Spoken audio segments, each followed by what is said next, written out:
আসসালামু আলাইকুম প্রিয় বন্ধুরা। আমি আলোকবীর পারভেজ। আগামী বাংলাদেশের পক্ষ থেকে ত্রিভুবনী গুদারাঘাট এসেছি। এই গুদারাঘাট থেকে আঙ্গাজোড়া পর্যন্ত একটি বাঁশের সাঁকো রয়েছে। প্রতিদিন প্রায় শত শত মানুষের যাতায়াত রয়েছে এই বাঁশের সাঁকো দিয়ে। এই অঞ্চলের মানুষের দুঃখ দুর্দশাটা আমি তুলে ধরার চেষ্টা করছি। আমার নাম জাকির হোসেন। জাকির ভাই, আপনি এলাকায় কতদিন ধরে বসবাস করতেছেন? আমি এলাকায় বসবাস করি, পরে মনে করেন আমার জন্মস্থান আমার এই এলাকায়। আমি এলাকার নাম কি আপনার? আমার এলাকার নাম হইল গিয়া কায়েতপাড়া, গ্রাম বালুরপাড়। বালুরপাড়, ফাইন। তো আপনি কি করেন? আমি এই যে যাত্রী ট্রলার চালাই। যাত্রী ভাই ট্রলার চালান।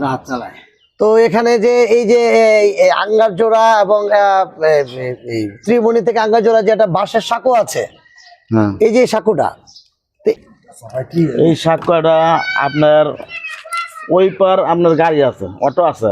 মানে অটো থাকলে কি অটো তো ব্রিজের লাগে এই পার আইতে পারে না। বুঝতে পারছি। মনে করেন এমন সময় আছে আপনার গর্ভবতী মহিলা, আচ্ছা, অনেক মনে করেন ব্যথা উঠছে, অনেক জন আইব গাড়ি দিয়ে টান্দা মেডিকেল ডাক্তারের কাছে আবার কোনো রাস্তা নাই। ওই পার নামায়া হেয়ার ছায়া সাক্ষা দিয়া এরপর 3-4 জন দইরা এই গর্ভবতী মহিলারা এরপর মেডিকেলে যেতে হয়। তারপরে আপনারা চান যে এখানে খুব দ্রুত এই বাঁশের ব্রিজে, এই বাঁশের সাঁকোর পরিবর্তে একটা ব্রিজ হোক। এই ব্রিজটা আপনার জরুরি দরকার। শফিক ভাই, শফিক ভাই থাকেন কোথায়?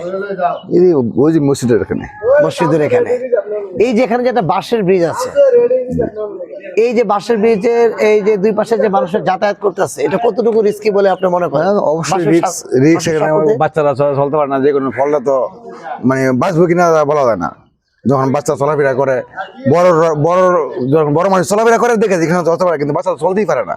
ওটা তো অনেক অসুবিধা। হ্যাঁ, এখানে ওই পরের লোক একটা ডাক্তার কাছে নেওয়া যায় না, যে ইমার্জেন্সি ভাবে একটা ডাক্তার কাছে লয়ে গেল, এই ফলটা কিভাবে সাঁকো দিয়ে কিভাবে আসবে, তাই না? আসতে পারে না। তো মানুষের অনেক ধরনের কষ্ট, চলাফেরা কষ্ট করতেছে।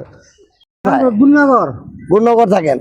শামসুল ভাই, পিছনে যে এই যে ত্রিমণি থেকে আঙ্গারজোড়া পর্যন্ত ব্রিজ আছে, বাঁশের সাঁকো আছে। এই বাঁশের সাঁকোটা তো আপনাদের দীর্ঘদিন একটা চাহিদা ছিল যে বাঁশের সাঁকোর পরিবর্তে একটা ব্রিজ করা।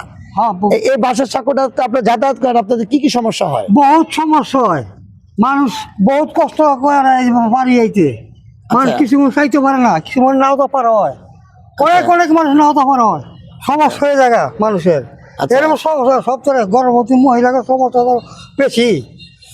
আমরা তো আর তো পারি না, আর মধ্যে দুপাই ব্রিজ যা পারিলে হাত করে ব্রিজ যা পারি না, বহুত কষ্ট হয় আঙ্গ।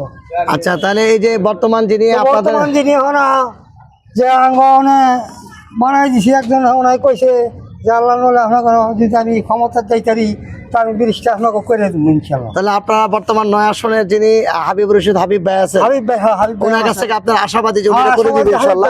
আমরা বহুত আশাবাদী। আচ্ছা, আমার কাছে হাবিব ভাই তো জীবনের লোক। আচ্ছা, যদি এই দিকটা হাবিব ভাই করে দিতে পারে তো হাবিব ভাই এলাকার মানুষ সব ছেড়ে ওনার পছন্দ করছে। আলহামদুলিল্লাহ, আলহামদুলিল্লাহ।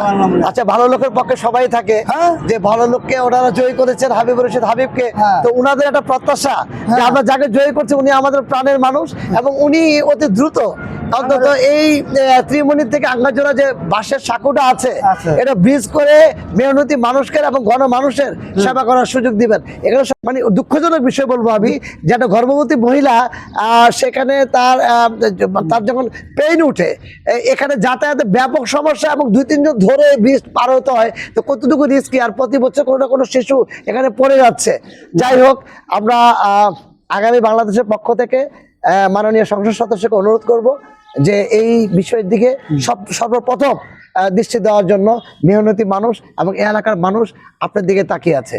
আসসালামু আলাইকুম ওয়া রাহমাতুল্লাহি ওয়া বারাকাতুহু।